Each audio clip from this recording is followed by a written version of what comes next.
6 months ago, Tara was the company's star asset. She smashed her sales quotas, rebuilt the team's workflow, and was promised a massive promotion. But tonight, she isn't celebrating. She is trapped in a waking nightmare, staring at a performance review that calls her uncooperative, difficult to manage, and underperforming. Tara is experiencing a brutal, invisible corporate epidemic. She isn't failing. She is being systematically dismantled by corporate gaslighting. Today, we look at the dark psychology of how insecure managers warp reality to destroy top performers and the exact psychological toolkit you need to survive. Part 1. The setup and success. Tara is a 29-year-old senior project manager at a fast-growing tech firm. She possesses an incredibly high baseline of competence. She is organized, metrics-driven, and intensely protective of her team. When her department was falling behind, Tara stepped up. She worked weekends, automated the tracking systems, and single-handedly brought a critical product launch back from the dead. Her immediate supervisor, a director named Kevin, initially loved it. He praised her in public, told her she was the future of the company, and explicitly told her, "Keep doing what you're doing, Tara. The VP promotion is yours next quarter." This is the grooming phase of institutional manipulation. Kevin used intense positive reinforcement to make Tara hyper-invested. He inflated her sense of psychological safety so she would continue to overperform and make his department look flawless to executive leadership. But top performers possess a trait that insecure managers secretly fear: true autonomy. Tara wasn't just working hard, she was gaining influence. Her team fiercely respected her. In meetings, executives started asking for Tara's direct opinion instead of Kevin's. To a highly secure leader, this is a victory. But to an insecure, defensive manager suffering from a status threat, this is a declaration of war. Kevin's survival instinct kicked in, and the invisible script flipped. Part 2. Shifting the goalposts. The transformation started with microscopic changes. It didn't look like an open conflict. It looked like constructive feedback. During a routine catch-up, Tara presented a flawless launch report. Kevin didn't look at the metrics. He leaned back, sighed softly, and said, "The numbers are fine, Tara, but I'm sensing some friction. A few people have mentioned that your management style is a bit too aggressive. You need to focus on being a team player." Tara froze. "Who said that, Kevin? Can you give me a specific example so I can address it?" Kevin offered a dismissive wave. "I can't share names, Tara. It's just a general vibe. Don't be so sensitive. I'm just trying to help you. This is a classic psychological manipulation tactic known as the Anonymous Proxy. By citing invisible, unverifiable accusers, Kevin bypassed the data. He attacked Tara's character instead of her output. Because Tara is a conscientious top performer, her brain automatically went into overdrive trying to fix the problem. She started hyper-analyzing her tone in every email. She spoke less in meetings. She stopped pushing back on bad ideas. Kevin had successfully initiated cognitive dissonance. Tara's reality, that she was a successful, helpful leader, was actively colliding with Kevin's narrative, that she was flawed and problematic. When an employee is isolated, they default to trusting the person with the institutional power. Tara began to doubt her own perception.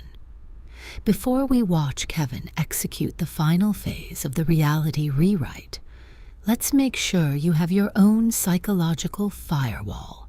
If you have ever felt like you're losing your mind at work, despite doing everything right, hit that subscribe button. We break down the darkest power dynamics of behavioral and corporate psychology every single week, so you can keep your sanity intact. Now, let's see Kevin close the trap. Part 3. the reality, rewrite, and performance punishment. By the end of the quarter, the promotion window opened. Tara walked into Kevin's office, expecting him to honor his word. Instead, she was hit with a performance improvement plan, PIP. Kevin looked at her with engineered pity. Tara, given the feedback about your collaborative issues, we can't move forward with the VP role. In fact, we've decided to move the automated tracking system you built over to Mark's team. We think it's best if you focus on core execution. Tara was stunned. Kevin, you told me 3 months ago that if I hit the launch metrics, the promotion was mine. I have it written in my notes. Kevin didn't flinch. He looked her dead in the eye and smiled. I never said that, Tara. I said we would consider it if your leadership scores improved. I think your anxiety is causing you to misremember our conversation. You really need to manage your stress. This is the psychological concept of DARVO applied to the corporate ladder. Deny the agreement, attack the performer's memory, and reverse the roles of the victim and the offender. Kevin engaged in performance punishment. Because Tara was highly competent, she was penalized, while her work was stripped from her and handed to Mark, a compliant, non-threatening underperformer who would never challenge Kevin's authority. Tara spent that night at 10:45 p.m. scrolling through old emails, frantically looking for proof that she wasn't crazy. That is the ultimate victory of corporate gaslighting. You stop fighting the system, and you start fighting yourself. Part 4. The Survival Protocol. How did Tara survive? She stopped playing the emotional game, and she started playing the institutional forensic game. Step 1. She secured the digital receipts. Tara realized that the company's server belongs to the company. If she got fired or locked out, her proof would vanish. She safely exported every single email where Kevin praised her, every metric report, and every vague feedback loop to a secure, offline personal file. Step 2. She implemented the confirmation protocol. From that day on, whenever Kevin gave her verbal feedback or instructions in a closed room, Tara would walk back to her desk and immediately send a summary email. Hi, Kevin. Per our conversation just now, you mentioned that I should pause work on the automated tracker and focus on core execution due to a general vibe regarding collaboration. Please let me know if I have misstated anything here. By putting the gaslighter's vague, shifting statements into black and white text, she forced Kevin into a corner. Insecure managers are terrified of a written trail that HR or legal can audit. Kevin immediately backed off his aggressive stance because the shadows he was operating in were suddenly hit with a massive spotlight. Tara ultimately chose to leave the company. She took her automated tracking systems, her data sheets, and her impeccable receipts, and landed a VP role at a competitor who valued her competence. She realized the most profound rule of corporate psychology. You cannot fix an insecure system by working harder. When a management structure turns to gaslighting, it isn't because you are doing a bad job. It is because your excellent job is exposing their lack of value. Your worth is not determined by a biased annual review written by a man who is terrified of your potential. Have you ever worked for a Kevin?